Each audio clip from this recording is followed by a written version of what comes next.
leyendo el libro de En pos de la santidad de Jerry Bridges. Persistir en la desobediencia equivale a aumentar la necesidad de la disciplina. Algunos de los creyentes de Corinto persistían en desobedecer hasta el punto en que Dios tuvo que quitarles la vida. Primera de Corintios 11:30. Por lo cual hay muchos enfermos y debilitados entre vosotros y muchos duermen. Cuando dice duermen, se refiere a que mueren, ¿cierto? Pues duermen porque van a resucitar en el día postrero, cuando nos encontremos con nuestro Señor, pero pues físicamente aquí ya mueren, ¿cierto? Entonces, por eso se refiere a los que mueren. ¿Qué causó la muerte de estos cristianos en Corinto? La desobediencia, ¿cierto? En este contexto básicamente habla, en este pasaje de Corinto está hablando de la cena, de la Santa Cena. El Señor constituyó la Santa Cena. Él dijo, coman pan y beban vino, que eso simboliza, el pan simboliza mi cuerpo dado en la cruz del Calvario, ¿cierto? Crucificado en esa cruz, y la sangre simboliza mi cuerpo, perdón, el vino simboliza mi sangre. Entonces algunos cristianos de Corinto vivían su vida como les placía, como si no tuvieran al Señor, sin una dirección del Señor, sino que le daban rienda suelta a su carne. Entonces resulta que el Señor, a través del apóstol Pablo, le dice a la iglesia de Corinto, pilas, pilas. Ay, que es que mucha gente está enferma en la iglesia, que es que mucha gente se muere en la iglesia y así como así se van muriendo. ¿Por qué? Porque están comiendo la Santa Cena impíamente.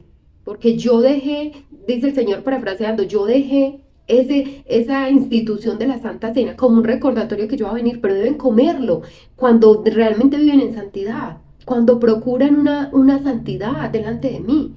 No así como así, viven como quieren, le roban a los hermanos o no se tiene una vida desordenada, una vida de inmoralidad y vienen a comer la Santa Cena. ¿Qué sentido tiene? Estamos esperando al Señor, entonces no estamos coqueteando con el pecado. Entonces, eso pasaba en la iglesia de Corinto. Eso nos pasa muchas veces. El Señor, quizás como decíamos ayer, el Señor nos llama la atención, nos reprende a través de una enfermedad, incluso dice aquí a través de la muerte. Pero qué triste llegar a ese extremo. ¿Por qué? Porque no tenemos la suficiente humildad y sensibilidad para decir, sí, Señor, yo reconozco mi error, me hago responsable y tomo acción, hago un cambio. Le doy un giro a esa situación. David describió así la disciplina del Señor. Mientras callé, ay, esto me encanta. Miren lo que dice David cuando él pecó con Betsabé. Dice, mientras callé se envejecieron mis huesos en mi gemir todo el día, porque de día y de noche se agravó sobre mí tu mano, se volvió mi verdor en sequedades de verano. Eso dice el Salmo 32, 3, 4. Él se quedó en silencio, él dejó su pecado en silencio, creyó que el Señor no iba a pasarlo por alto o se le había olvidado, no sé qué pensó David, que se iba a salir con la suya. Y en ese tiempo, dicen los expertos que fueron más o menos 9 meses, un año, que David cayó su pecado, hasta que el Señor envió al profeta. Dijo, David, ven, yo te llamo a cuentas, tú hiciste esto, está mal y tú mereces una disciplina. Yo necesito disciplinarte porque te amo. Pero mientras ese tiempo, miren lo que pasó. Él decía que sentía como si se le consumieran sus huesos. Moría por dentro, porque muchachas, el pecado hace una ruptura de nuestra relación con Dios. Una vida de inmoralidad, una vida que no es una vida de santidad, hace una ruptura, una fisura, pero es tan grande y se va y cada vez se amplía más y se vuelve tan grande que llega un punto en que no tenemos cara para presentarnos delante del Señor. Cuando Dios nos habla acerca de algún pecado, es preciso que prestemos atención y adoptemos medidas.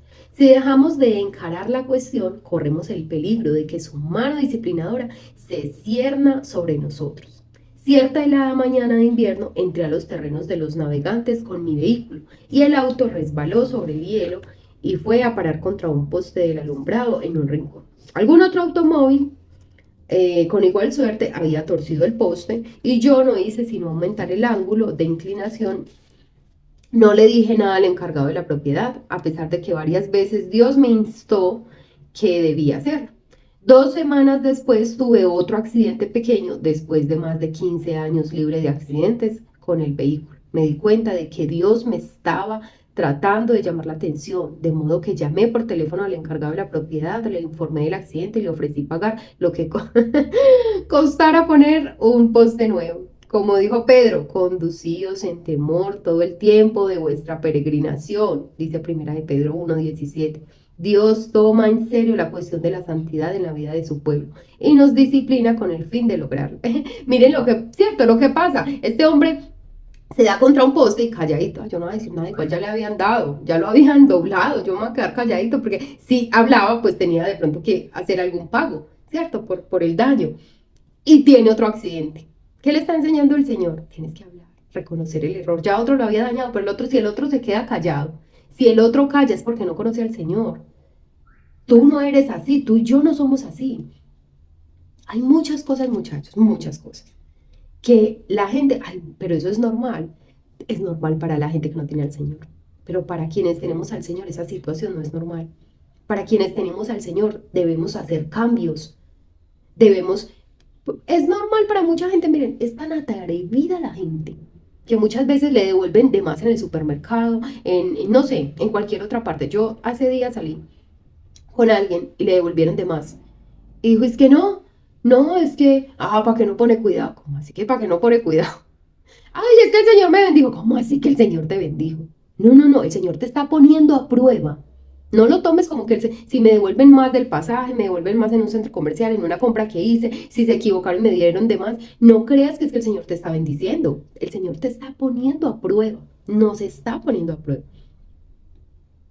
Y si no tomamos acción, el Señor permite otra situación para ponernos a prueba. Pero la corrección debe darse, pero el cambio se tiene que hacer, porque a eso estamos llamados, a vivir en santidad. La santidad es necesaria también para el efectivo servicio para Dios. Pablo le escribió a Timoteo, si alguno se limpia de propósitos viles, será instrumento para honra, santificado, útil al Señor y dispuesto para toda buena obra, dice 2 de Timoteo 2:21. La santidad y la utilidad están vinculadas entre sí. No podemos brindarle a Dios nuestro servicio en un vaso impuro. No es que yo me vaya a llevar la gloria cuando el Señor me use de alguna forma. No es que tú te vas a llevar la gloria cuando Dios te use de alguna forma. Por ejemplo, oraste por alguien, esa persona se sanó. Entonces tú vas a decir, sí, es que yo oro y vea, eso funciona, eso parece magia. Yo oro y eso es de una. No, tú no te vas a llevar la gloria, tú vas a decir, bueno es el Señor, que sigue respondiendo oraciones, que sigue respondiendo peticiones, que sigue obrando en su fidelidad, en su amor. Bueno es el Señor, ¿cierto? Sabemos darle la gloria al Señor. Pero yo quiero decirte, aunque Él toma un vaso inmundo, porque estábamos perdidos, dice la Biblia, en nuestros pecados, en nuestros delitos. Él toma el vaso inmundo, lo santifica, lo va limpiando para poderlo usar. Entonces, nosotros tenemos que hacer con excelencia, debemos vivir en santidad, porque el Señor nos sigue usando un vaso sucio. Él lo toma sucio, pero lo limpia. Nos limpia con su sangre y en la medida que se va suciando, lo va lavando. Pero necesitamos mantenernos limpios para que el Señor nos siga usando. El Espíritu Santo es la persona de la Trinidad que hace que nuestro servicio sea efectivo y que nos capacita para el servicio. Notemos bien que se llama Espíritu Santo o Espíritu de Santidad. Cuando damos rienda suelta a la naturaleza pecaminosa y vivimos en la impiedad, alejados de la santidad, contristamos al Espíritu Santo de Dios. Eso dice Efesios 4:30. Y nuestro servicio será vano. Porque es que piensa que tú estás, no sé, asistes a tu iglesia y resulta que tu líder te dice, mira, ayúdame cualquier cosa, no sé, arreglando las mesas, tocando un instrumento, cantando una canción, leyendo un pasaje de la Biblia. Pero tu corazón está lleno de amargura, lleno de resentimiento. ¿Qué clase de servicio le voy a dar al Señor? ¿Tú crees que el Señor se agrada mucho de eso? ¿Cómo puedo yo hacer una cantidad de cosas en mi vida y vivir como si Dios no estuviera en mi vida y después ir a prestar un servicio para el Señor, ¿cierto? Como decíamos esta semana, ir a visitar a los enfermos, regalar 3.000 mercados, de eso no sirve nada. El servicio es en vano. Nos estamos refiriendo a ocasiones en que nuestra vida se caracteriza por la impiedad y no aquellas en que cedemos a la tentación. Pero inmediatamente pedimos a Dios que nos perdone y nos purifique. Entonces, miren, recuerden la diferencia que hace. No es aquellas a las que cedemos a la tentación cuando cometemos un pecado, cuando nos equivocamos. El Señor tiene compasión de nosotros. No se refiere a esas situaciones, sino a esas en las que permanecemos en un pecado. La santidad es también necesaria para contar con la seguridad de la salvación. No en el momento de la salvación, sino en el curso de la vida. Porque la santidad es la evidencia, ¿cierto?, de que hemos sido salvos. La fe verdadera siempre se hará evidente por sus frutos. Miren lo que dice 2 Corintios 5:17. De modo que si alguno está en Cristo, si alguno ha conocido a Cristo, si alguno le ha dicho, Cristo, ven, entra a mi vida, gobierna mi vida, sé el Señor de mi vida, nueva criatura es. Las cosas viejas pasaron y aquí todas son hechas nuevas. Y la Biblia también dice, por sus frutos los conoceréis. Recuerdo, esta historia me encantó, escuchen bien. Recuerdo a un joven creyente, más bien nuevo, cuyo padre lo estaba visitando. No se había visto con el padre desde hacía varios años, y menos desde que se había convertido, desde que el joven se había convertido al Señor. Tenía muchos deseos de compartir con su padre la fe que había encontrado, y oramos juntos pidiéndole a Dios que su testimonio fuera efectivo en él. Entonces el joven hace muchos años no veía al papá, conoce al Señor y dice, yo quiero, y se iba a encontrar con el papá, yo quiero hablarle del Señor, yo quiero decirle que descubrí el amor de mi vida, el que me salvó, quiero contarle lo que Dios ha hecho en mi vida, quiero darle testimonio de mi fe. Entonces ora con el pastor para que el padre pueda ver ese testimonio y convertirse al Señor. Y miren qué tremendo. Varios días después le pregunté cómo le había ido con el testimonio. Me contó que su padre le había dicho que había confiado en Cristo como su Salvador cuando pasó al frente a la edad de 10 años en una campaña evangelística. Yo le pregunté al joven, en los años en que fuiste creciendo en el hogar, ¿alguna vez viste cierta evidencia de que tu padre era creyente? Su respuesta fue no. ¿Qué razón podemos tener para confiar en que ese hombre era salvo? Tenía alrededor de 60 años y sin embargo jamás le había dado a su hijo alguna prueba de que era un creyente de Dios. Muchachas, vivió en vano. Hizo una oración. Estuvo en una campaña evangelística. Pasó al frente. Repitió la oración que le dijeron, pero no la hizo con el corazón. No hubo ningún cambio en él. El hijo creía, después de tantos años sin verlo, que el papá ni siquiera sabía quién era Cristo y quería presentárselo. Y este hombre llega a tocar y la va y dice, no, yo ya lo conocí cuando tenía 10 años, pasé al frente en una campaña evangelística. No, no es eso, de eso no se trata. No se trata de las veces que tú y yo vamos a la iglesia en la semana. No se trata de la oración que repetimos en la mañana, en la mediodía y en la noche. No se trata de las veces que hacemos una obra. No se trata de eso. Se trata de que hay un cambio en nuestra vida. Se trata de que nuestras palabras son diferentes, nuestras actitudes son diferentes. Se trata de que vean a Cristo en nosotros. Es evidente, muchachos. No es como que yo conozco al Señor y no pasó nada en mi vida. Empieza a ver una evidencia. La gente empieza a ver algo diferente en ti. Mira, hay gente que ni siquiera tiene que hablar. Hay gente que uno ve en la calle, está. Nosotros estuvimos, mi esposo y yo, hace unos días en el Parque Arví y había una familia. Vean, no dijeron Dios les bendiga, no, pero la forma en la que miraban, la forma en la que se comportaban, las conversaciones. Mi esposo decía, sí, no, que esa gente es cristiana. Esa gente conoce a Cristo. Algo diferente tenían. Pero ¿cómo va a ser que la gente nos vea y seamos los mismos de siempre? La única prueba segura que tenemos de que estamos en Cristo es una vida santa. Esa es la única evidencia. Juan dijo que todo el que tiene en sí la esperanza de la vida eterna se purifica a sí mismo, así como Cristo es puro. 1 Juan 3:3. Pablo dijo, todos los que son guiados por el Espíritu de Dios, estos son hijos de Dios, dice Romanos 8:14. Si no sabemos lo que es la santidad, podemos jactarnos de que somos creyentes, pero no tenemos al Espíritu Santo en nosotros. Este hombre se jactaba.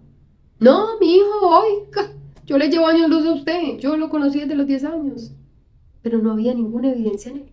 Podemos jactarnos de cuántas veces leemos la Biblia, de todos los versículos que me sé, de todas las veces que yo voy a la iglesia, pero si no hay una evidencia en nosotros, un día van a llegar muchas personas delante del Señor y le van a decir, Señor, ¿recuerdas que en tu nombre hice milagros?